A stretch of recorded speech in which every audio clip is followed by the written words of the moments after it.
أعوذ بالله من الشيطان الرجيم. بسم الله الرحمن الرحيم. الحمد لله رب العالمين. ثم الصلاة والسلام على أشرف الأنبياء والمرسلين حبيبنا وشفيع ذنوبنا وطبيب نفوسنا أبي القاسم المصطفى محمد.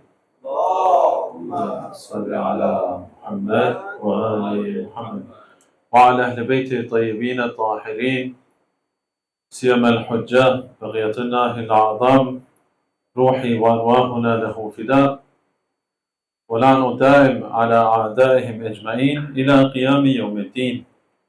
أعوذ بالله من الشيطان الرجيم. بسم الله الرحمن الرحيم. رب اشرح لي صدري ويسر لي أمري واحلل عقدة من لساني يفقهوا قولي. So the discussion we started yesterday holds an importance not because of it's something that you don't know of. No, you probably heard the topic itself. But sometimes you see certain discussions, they hold importance because maybe the community don't know about this certain topic or they're unfamiliar with the topic. Sometimes no, it's not because they don't know of it. It just serves as a reminder. Let's say, for example, we discuss the importance of salah. Oh, we all know that salah is important. So it's a reminder for you guys, right? For myself as well. But no, this discussion, when it comes to establishing an Islamic lifestyle, holds an importance. Why? Because there's a lot of misconceptions when it comes to having an Islamic lifestyle. We think, okay, as long as I do my wajibat, therefore I have an Islamic lifestyle. But we don't understand, no, there's certain principles that we need to apply in our lives or we need to implement in our daily lives in order for us to even have an Islamic lifestyle. Why? Because we've got plenty of examples throughout the history of Islam of people that consider themselves to be religious people, pious people, but if they really lived an Islamic lifestyle, they wouldn't end up being corrupt individuals. Like the people that ended up in the wrong camp on the day of Ashura, for example. Well, according to a lot of our narration, just one maqtan, I read that while they were pulling thorns out of the feet of the children of Imam Hussein alayhi salam, they were crying. In other words, they loved the children of Imam Hussein alayhi salam. They claimed to be followers of Imam Hussein alayhi salam, but they were the ones taking his children as captives. So how did it end up in so severe corruption like these individuals? Because they didn't live in an Islamic lifestyle. They didn't understand. They thought that Islamic lifestyle equals prayer, for example. The fast, that's it. No, it consists of much more than that. Why it's important for us to discuss these principles and get rid of the misconceptions that exist. What was the first misconception? And that was that when we see a person who's religious, or according to our perception, that what we define as being religious, then we normally look at him and we be like, oh, mashallah, look at this person. He prays all his prayers. He fasts in the holy month of Ramadan. He goes ziyarah, for example, and he always prays on time. He must really be in love with Allah subhanahu wa ta'ala, yeah? He must be very knowledgeable, this person. He must have a lot of knowledge. Why he abstained from sins? Because of his knowledge. We said that's the first misconception, and that is, look, just because you have knowledge, just because you have faith, doesn't mean that you're living an Islamic lifestyle.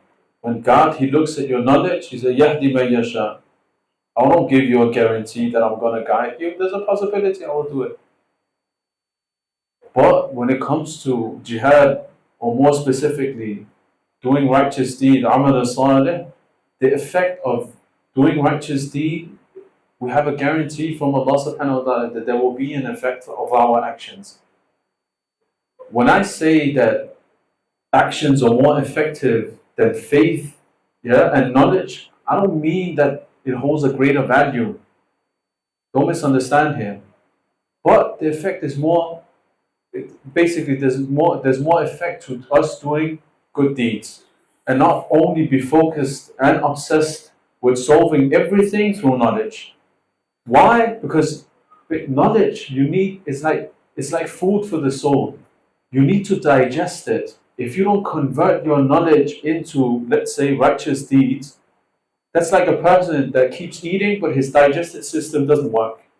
Well, sooner or later, he's going to end up in a hospital. And that's exactly what happens if we try to solve every issue that we're facing in life with knowledge, or thinking that faith has to reach the boiling point before we start acting.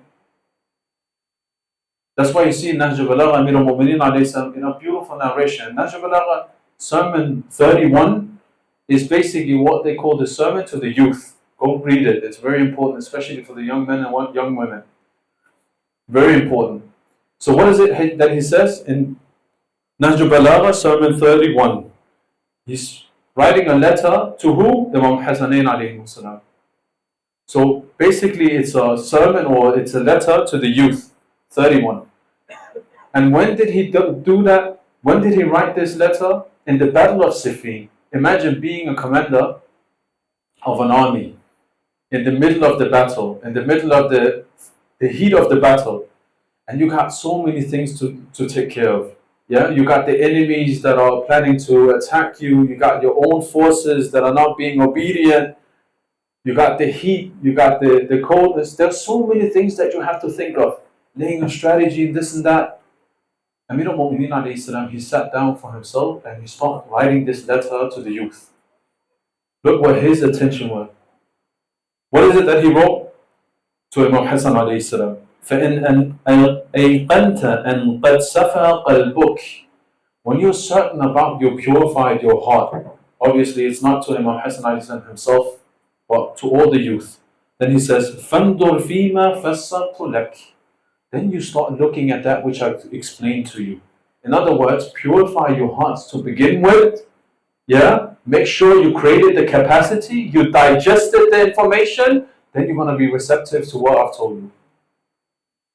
Or create the capacity to begin with. Unfortunately, we try to solve every issue by seeking knowledge through the books. Well, we have to create the capacity to begin with. So the first mistake was what? We think that in order for us to become believers and lovers of Ahlul Bayt alayhi salam, it happens through seeking knowledge. Solely by seeking knowledge. Not more than that. Second misconception, or second mistake, to increase our love and our actions as well, and the righteous deeds that we do, we have to increase our knowledge as well. Third mistake, that is before a person has the capacity and he's able to be receptive to the knowledge or the information that we want to provide him with. Yeah, we start feeding them with information after information, and we shower our children and youth with information instead of creating capacity. Through what? Regulating their behavior. That's why you see Allah subhanahu wa ta'ala, He tells us the opposite in the Holy Quran. What is it? That if you have taqwa, He will give you furqan. He will give you furqan. If you look up furqan in the Arabic dictionary, is ma funiqa bayna haqqi wal batil. In other words, you will be able to distinguish between falsehood and the truth.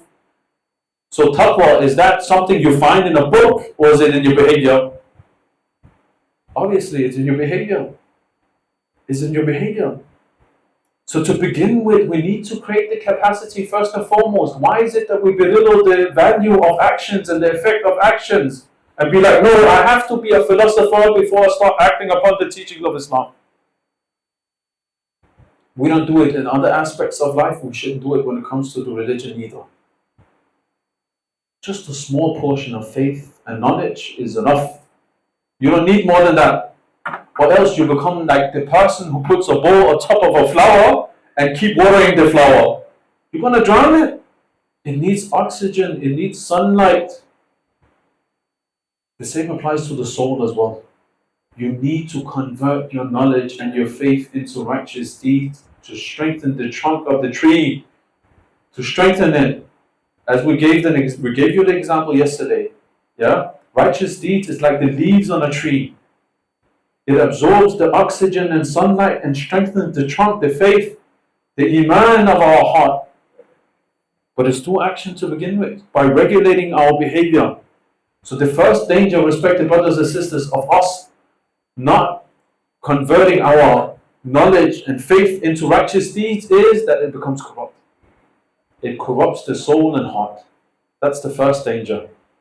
Second, it deprives us from being resilient towards the difficulties and adversities that we face in life.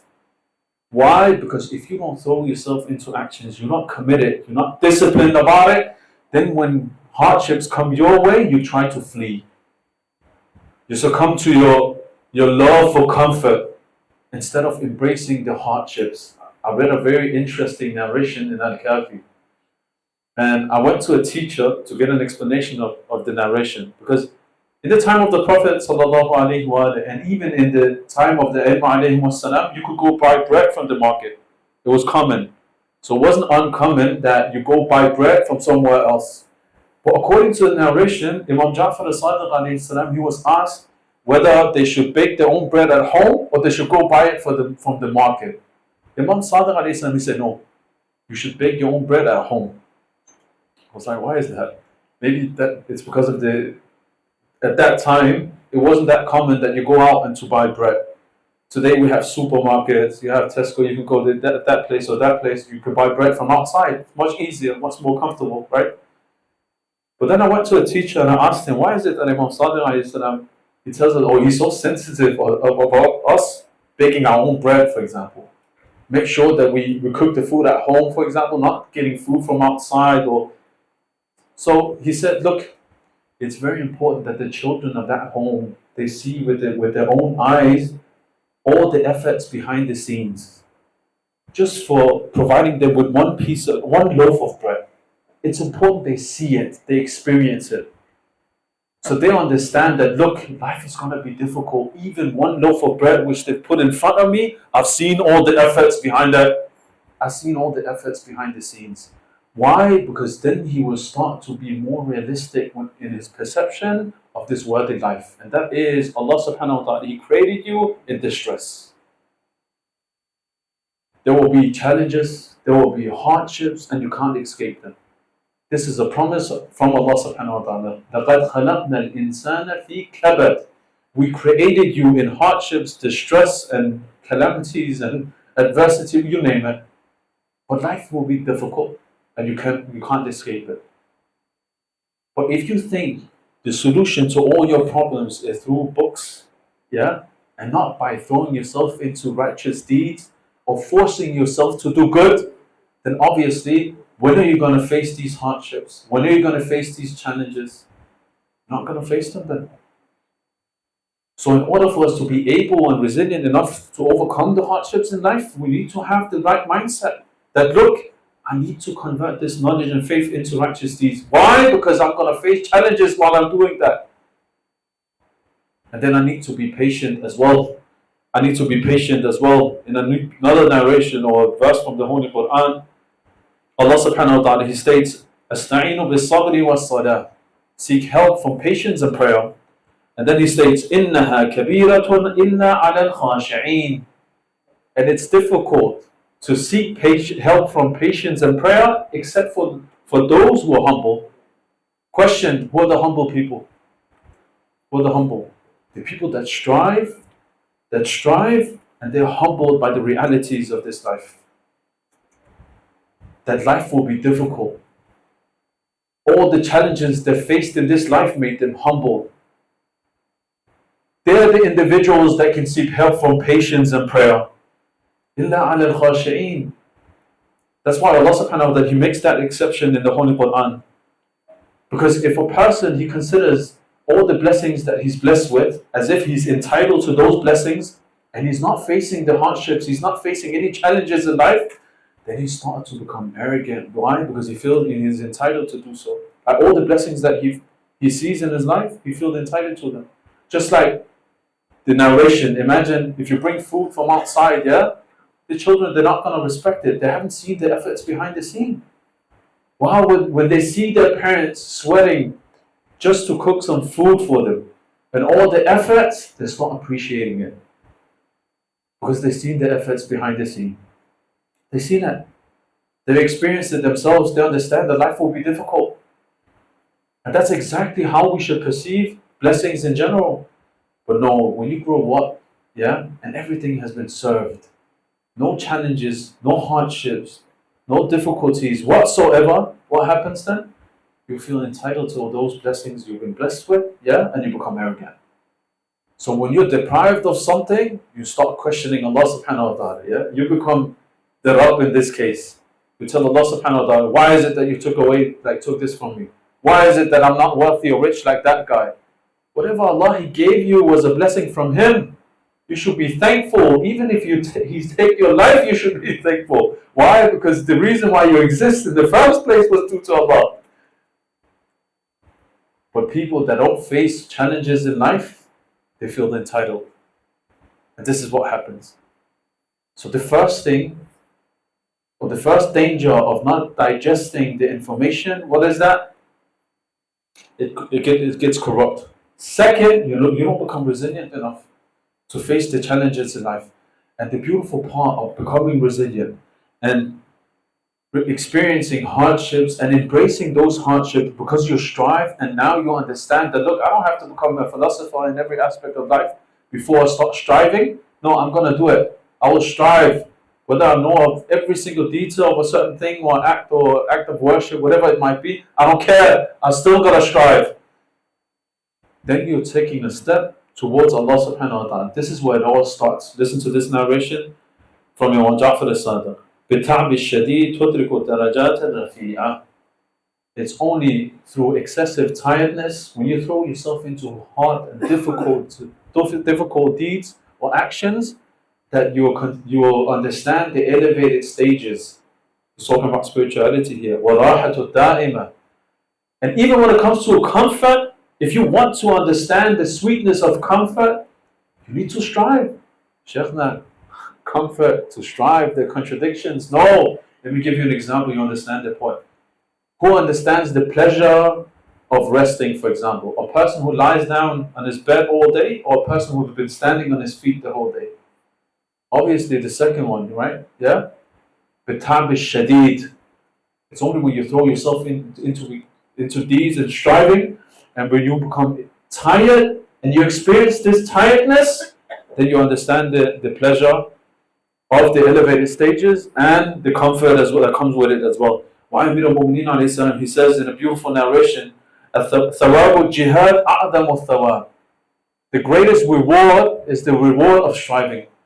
Why? It changes your perception of everything. This worldly life, the hereafter, your responsibility, your perception of the religion.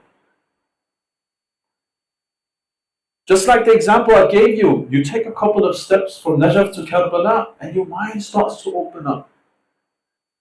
You're taking a step. That's why you see a great scholar of ours, Sheikh Muhammad Baqir al-Sadr, rahmatullah alayh, this great scholar, when they asked him about when he studies, he said that I study for 2 hours. For every 2 hours that I study, I make sure to contemplate upon that knowledge for at least 5 or 6 hours. Why? Because I want to convert it into wisdom, act upon it. I want to act upon it. And how did he study? How did he study? According to, if I'm not mistaken, it was his daughter who wrote a biography about him. He was sitting in his living room. He had 6 children. Imagine having 6 children. You're sitting in the living room trying to study. Yeah? And 4 of them were boys. And you know how boys they are at home. Yeah? And they were close ages. Like the age range wasn't like, they were fighting, they were shouting. The daughter narrates. She said, but I saw Shaheed Muhammad Baqir al-Sadr sitting in the middle of the living room. When I tried to tell the children to be silent or to be quiet a bit, he used to correct me. He said, no, leave them, let them play. And he was so concentrated about his studies at the same time. Why? Because he actually converted the knowledge into wisdom. How? Through righteous deeds. 2 hours of study, 6 hours of contemplation. Then you become a Shaheed Muhammad Baqir al-Sadr. One of the main reasons why we don't have intellectuals in our society today, we only have people that can repeat what's written in the books because of this as well. We shower ourselves with information, yeah, but contemplating upon that information, acting upon it, nothing. So how many intellectuals do we have? And the system is built like that. Because the easiest way to measure the knowledge of somebody, or to be more precise, their memory, is through exams and grades and stuff like that. The whole system is built like that. They just want you to go out and work like a slave, that's it. So they don't focus on building intellectuals. But no, Islam is different. Islam tells you to convert the knowledge and the information and hatta your faith into righteous deeds so you can actually benefit from it. So you become resilient when it comes to the different hardships in life. So the most beautiful part about embracing difficulties and hardships in life, you know what that is? When it comes to your lifestyle, it becomes a bit more Islamic then. So when we're ready to embrace hardships and difficulties in life, our lifestyles step by step becomes more Islamic. In what sense? Then we start practice religion based on something else rather than just fear. Until this day, most of us, we've practiced the religion based on fear.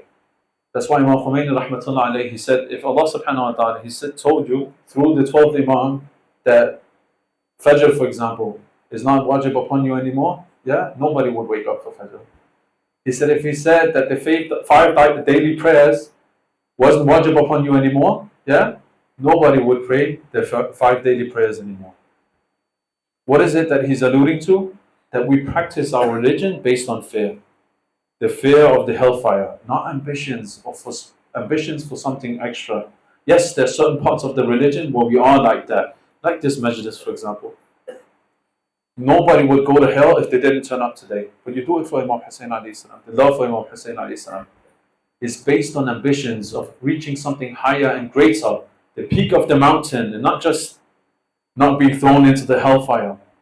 But you see, the rest of our lives, we live like that. I'm going to study for a degree. Why? Because I'm afraid I'm going to become a social loser, for example. I get married because I'm afraid I'm going to end up alone. Yeah? Not saying not get married, don't study for a degree. I'm not saying these things. Some people don't understand it like that. No. But I'm saying it's based on fear. We're driven by fear. And even when it comes to our choice of education, choice of spouse, for example, the choice of, I don't know, you name it. It's all because of fear. We're driven by fear all the time.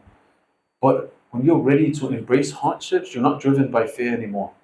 What is the best example of that? Martyrs throughout the history of Islam. They were never driven by fear.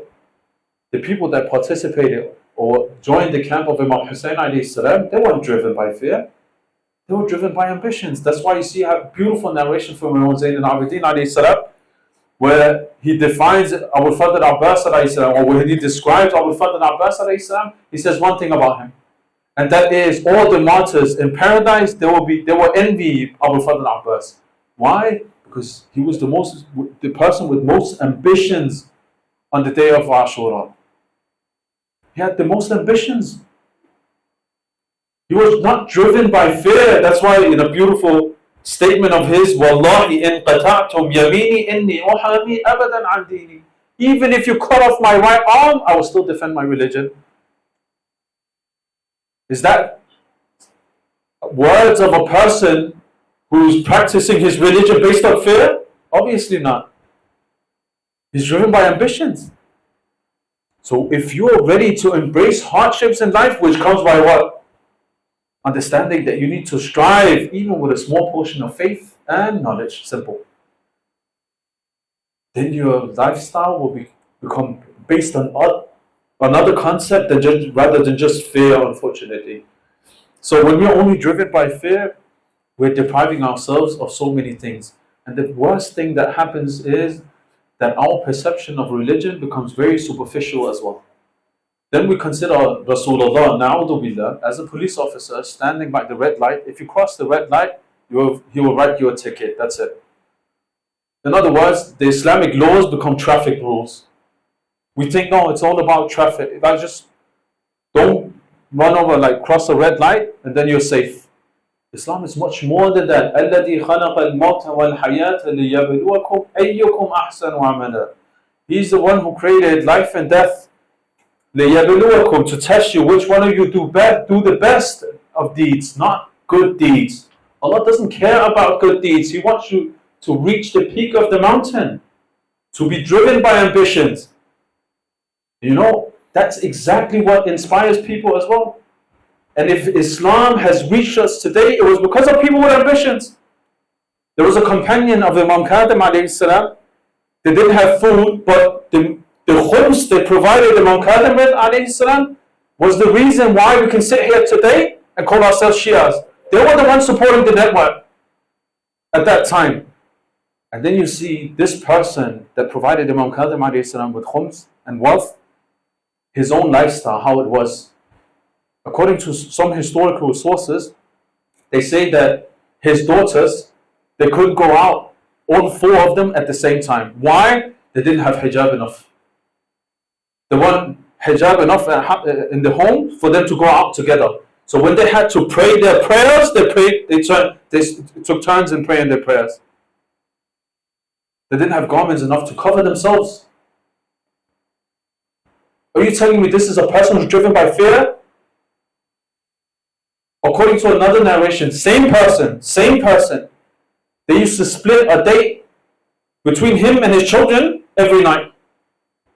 That was a dinner. A date or 2. This is the difficulties they went through for the religion to be passed on to us and our generation. They were driven by ambitions. You know how inspirational it becomes that a human being is driven by ambitions and not fear? There was a sister once, she came to me and she said, I have this friend of mine, she wants to wear the hijab, but she's a bit hesitant. I was like, what is it that makes her hesitant? She said she just wants the last push and last motivational lecture and this, that. I was like, so what have you told her so far? I told her hell is hard, I know it's difficult, but you're gonna get punished, you're gonna get that. I was like, did you only provoke her fear? That's it. People, if they feel obnoxious, if they feel sick, if you keep provoking their fear, because sooner or later they will get rid of that fear and they're gonna be arrogant as well. They're gonna overcome that fear, and then they were gonna become arrogant. It works for a while. The effects of it is short term. So what should I do, Sheikh? I was like, tell her about people that practice the religion based on ambitions. Look at the different mindset here. A person that says that, look, I'm going to wear the hijab. Why? Because I'm going to be punished if I don't do so.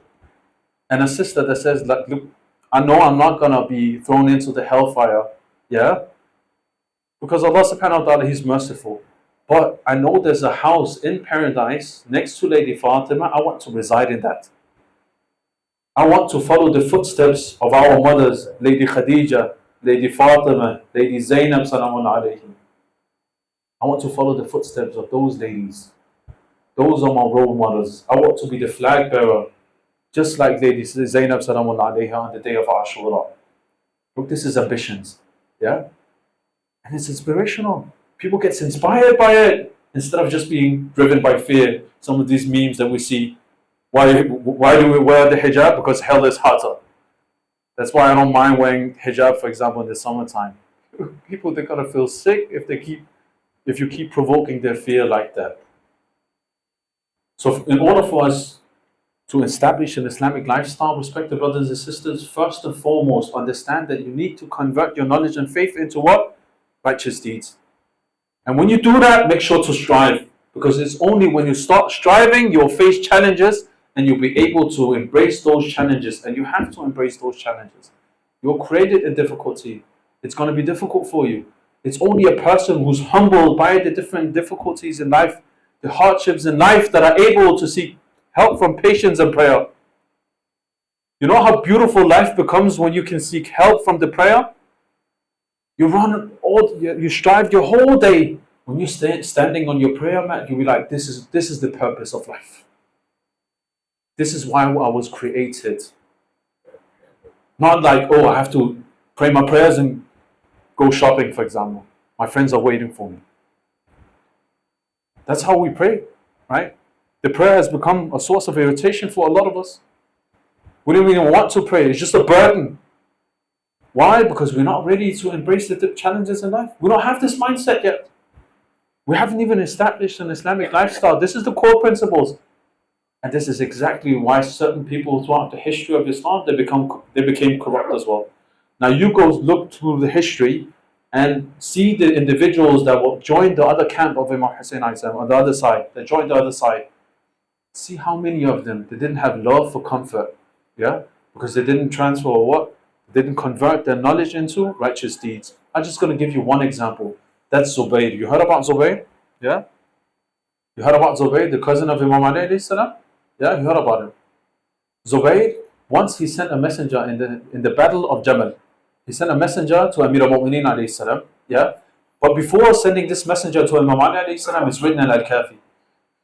He tells this messenger, look at the knowledge he had of his imam, the imam of his time. So every single detail he knew that he could without even being there, he told the person how Imam Ali alayhi salam would react to every act of his. Every act. In detail. He said the first thing Ali he would do when you enter his tent, that is, he's going to ask you to move a bit closer. In detail, he explained it to this messenger. After that, he's going to ask you whether you want something to drink and eat. And after that, he's going to let you speak and give his advice afterwards. He told him in detail. He said, but when you enter the tent of Imam Ali alayhi salam, yeah, you make sure to recite these verses from the Holy Quran. Why? Because this is sihr. Zubayr was lying in this incident. But look at the knowledge he had about the Imam of his time. Was it the knowledge that lacked for this person? Was it because he wasn't familiar with the Imam? Trust me, he knew the Imam. According to the narration, the Prophet ﷺ, he was the one telling Zubayr that what will happen on the day in the battle of Jamal. He was the one telling them. He looked at Zubayr's face, the Prophet. He looked at Zubayr's face. He said, do you love Ali? He says, yeah, of course. He said, one day you will go against him. Zubayr was baffled that he was like, what? What are you talking about? He said, I love Ali with my heart. My whole heart, I wholeheartedly love Ali alayhi salam. He said, one day you will go against him. Then Amir al-Mu'mineen alayhi salam, he saw Zubayr on the battlefield. He said, you remember what the Prophet he told you 30 years ago? This is it. This is it. Zubayr, he knew Ali alayhi salam so well. He had so much knowledge about Ali alayhi salam that before sending his messenger, he knew every single step of Ali alayhi salam to that extent. To that extent, trust me, he had more knowledge about Imam Ali alayhi salam than you and I. He lived with him, he fought with him side by side in so many wars. So many wars. That even Imam Ali alayhi salam himself, after the person who came and he said, Al-Jaiz, and he brought the sword of Zubayr after killing Zubayr, he said, Al-Qatil wal-Maqtul kilahuma fil-nar. Both the murderer and the person who was murdered, both of them are in the hellfire. He took the sword of Zubayr and he started to shed tears. He started to cry when he saw the sword of Zubayr, even though that he was fighting him. Why? He said, you don't know how much sorrow this sword of Zubayr removed from the heart of the Prophet ﷺ. This is the knowledge of Zubayr. Now you tell me, would knowledge save you? Yeah? Knowledge save you? No. Zubayr's issue was something else. He didn't establish an Islamic lifestyle. The same applies to the soldiers that invited Imam Hussein alayhi salam but ended up being against Imam Hussein alayhi salam. They didn't establish an Islamic lifestyle or didn't understand what an Islamic lifestyle it consists of. So they thought, oh, we're praying our prayers. So what? The killers of Imam Hussein alayhi salam, they said, let's get the job done quickly. Why? We have to pray Asr before it turns Maghrib. They were hurrying up, killing the Imam of the time with the excuse that what? We have to pray our prayers. Now you tell me, is that an Islamic lifestyle? Obviously not. So respected brothers and sisters, in order for us to establish an Islamic lifestyle, there's certain principles that we need to implement and get rid of those misconceptions that exist regarding those principles as well. Or else we can't establish an Islamic lifestyle. In a beautiful narration from Imam Hussein alayhi salam, he states, Ayyuhan nas, nafisu fil makarim. O people, strive to excel in noble deeds. Wasari'u fil maghanim. Hasten to achieve worthy gains. وَلَا تَحْتَسِبُوا بِمَعْرُوفٍ لَمْ تُعَجِّلُوا. And do not consider as a good deed what you have not hastened to accomplish. In other words, you should strive basically. If you don't strive towards good deeds, don't even count them as good deeds. That's exactly what Imam Hussein tells us. Don't consider it to be a good deed. You didn't strive. وَأَنْ لَيْسَ لِلْإِنسَانِ إِلَّا مَا سَعَى. The only thing that is left on the day of judgment for a human being is what they strive for. Nothing else. Not what you inherited from your parents, nothing else. Your wealth, your health, I don't know, you name it. None of it. So if you were brought up in a Shia family, thank Allah subhanahu wa ta'ala for giving you that blessing. But ask yourself, in my life, everything I inherited from my parents, the love of Ali, the love of Hussein, what have I done myself? What did I strive for? What habit did I change? Because that would define what you're going to be left with on the Day of Judgment. That's it. If you show up on the Day of Judgment and be like, okay, I was born, I love Imam Ali alayhi salam. Your parents taught you that. What did you do? Your parents taught you that. Show me a habit you changed yourself through striving, embracing the hardships of changing that habit. Show me. That's what you're going to be left with. Inshallah ta'ala, in the upcoming nights, we're going to speak more about habits. But this is the first misconception that we should get rid of, or correct this misconception when it comes to our perception of what? These principles. And that is, when we want to establish an Islamic lifestyle, the solution is not always knowledge. The solution is not always increasing our faith. You can't enter the heart. The heart is not some sort of has a volume button. You can just like turn up the volume of your faith. No, you can't. You don't have direct access to the heart. You need to do it in an alternative method. How? Righteous deeds. By what? Striving, embracing the hardships that comes with you striving. And thirdly, make sure that you establish a lifestyle where you're driven by ambitions, not only fear. Not only fear. And you're only able to do that if you take the first step, which we spoke about yesterday.